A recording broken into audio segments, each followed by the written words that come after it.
శ్రీ సచ్చిదానంద సమర్థ సద్గురు సాయినాథ్ మహారాజ్ కీ జై.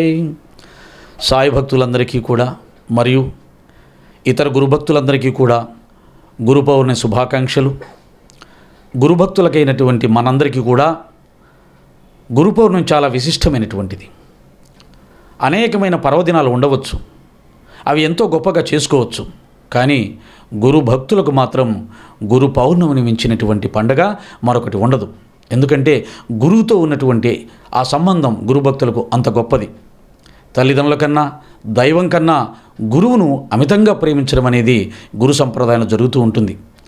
ప్రపంచంలో ఏ దేశానికి ఏ దేశ ప్రజలకు లేని ఒక గొప్ప అవకాశం ఏంటంటే భారతీయ ప్రజలకు భారతదేశానికి గర్వకారణమైనటువంటిది ఒక గొప్ప అవకాశం ఏమిటంటే గురు వ్యవస్థ. ప్రపంచ దేశాలకు ఆధ్యాత్మిక మార్గంలో భగవంతుని దర్శించే మార్గం అనేది ఎంతవరకు ఉందో నాకు తెలియదు, కానీ ఆ శక్తి ఆ జ్ఞానం సంపూర్ణంగా ఉన్న దేశం ఏదైనా ఉందంటే భారతదేశం. గురువు ద్వారా భగవంతుని చాలా సులభంగా కనుగొనవచ్చు. గురువు లేకుండా భగవంతుని చేరుకోవడం అసాధ్యం అని శాస్త్రం చెప్తుంది, మహాత్ములు చెప్తున్నారు. ఈ దేశంలో పుట్టినంత మంది గురువులు కానీ జ్ఞానులు కానీ భక్తులు కానీ యోగులు కానీ ప్రపంచంలో మరి ఎక్కడా కూడా పుట్టలేదు. కనుకనే మనము చాలా అదృష్టవంతులని చెప్తున్నాను.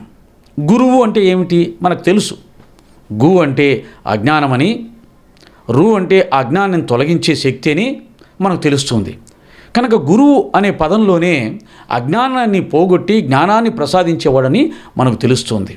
అటువంటి అజ్ఞానాన్ని పోగొట్టుకున్నప్పుడు మాత్రమే ప్రతి మనిషి జీవితంలో శాశ్వతమైన శాంతిని, శాశ్వతమైన ఆనందాన్ని పొందగలుగుతాడు. మానవుని యొక్క దుఃఖాలన్నిటికీ కష్టాలన్నిటికీ కారణం ఏంటంటే అజ్ఞానమే. మరి దానికి మందు ఏంటంటే జ్ఞానం. మరి ఆ జ్ఞానం ఎవరి దగ్గర ఉంటుందంటే గురువు దగ్గర మాత్రమే ఉంటుంది. కనుక ప్రతి మానవుడు కూడా గురువు కోసం వెతకాలని శ్రీ సాయి సచ్చేత్ర చెప్తుంది. గురువును పొందినప్పుడు మాత్రమే నీ జీవితం తరిస్తుందని సచ్చేత్ర చెప్తుంది. గురువు లేని జీవితం గుడ్డి జీవితం అని సచ్చేత్ర చెప్తుంది. ఎంత ఉన్నా, ఎంత గొప్పవాడైనా, ఎంత పాండిత్యం ఉన్నా, ఎంత పదవి ఉన్నా, ఎంత ఐశ్వర్యం ఉన్నా, గురువు లేకపోతే వారి జీవితం నిరర్ధకం అనేది గ్రహించి గురువును ఆశ్రయించి గురువును సేవించి గురువు మనసును మెప్పించి గురువు అనుగ్రహాన్ని పొంది గురువు ద్వారా ఎవరైతే జ్ఞానాన్ని పొందుతారో వారే నిజమైనటువంటి మహాత్ములు. వారే తమ జీవిత పరమార్థమైనటువంటి మోక్షాన్ని సాధించుకోగలుగుతారు.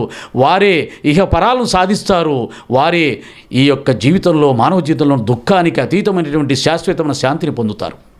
కనుక ఈ గురు పౌర్ణమి నాడు గురువు యొక్క ప్రాముఖ్యతను తెలుసుకొని గురువుని మనం పొందే ప్రయత్నం చేయాలి. మరొక విషయం ఏంటంటే అసలు ఈ గురు పౌర్ణమి ఎలా వచ్చింది? మనకు భారతీయులకు ఈ యొక్క ప్రపంచానికి వేదాలను, ఉపనిషత్తులను, అష్టాదశ పురాణాలను అందించి పామరులకు, పండితులకు కూడా జ్ఞానాన్ని చూపించినటువంటి మహానుభావుడు భగవత్ స్వరూపుడు శ్రీమన్నారాయణ స్వరూపుడు ఎవరంటే వ్యాస భగవానుడు. కనుక ఇప్పుడు ఉన్నటువంటి గురువులు కానీ ఇంతకుముందు వచ్చిన గురువులు కానీ వారు పొందిన జ్ఞానం అంతా కూడా వ్యాస భగవానుడి దగ్గర నుంచి వచ్చినటువంటి జ్ఞానమే. కనుక అటువంటి జ్ఞానానికి మూలమైనటువంటి వ్యాస భగవాన్ని మనం గుర్తు చేసుకొని మన గురువుని వ్యాస భగవానుడిగా భావించి పూజించడమే ఈ యొక్క గురు పౌర్ణమి యొక్క విశిష్టతను తెలుసుకొని మన గురువులలో వ్యాసుని చూసుకొని తలుచుకొని సేవించుకొని కృతజ్ఞత చెప్పుకున్నప్పుడే మనకు గురువు యొక్క అనుగ్రహం లభిస్తుంది. ఓం శ్రీ సాయిరాం. మరొకసారి మీ అందరికీ గురు పౌర్ణమి శుభాకాంక్షలు.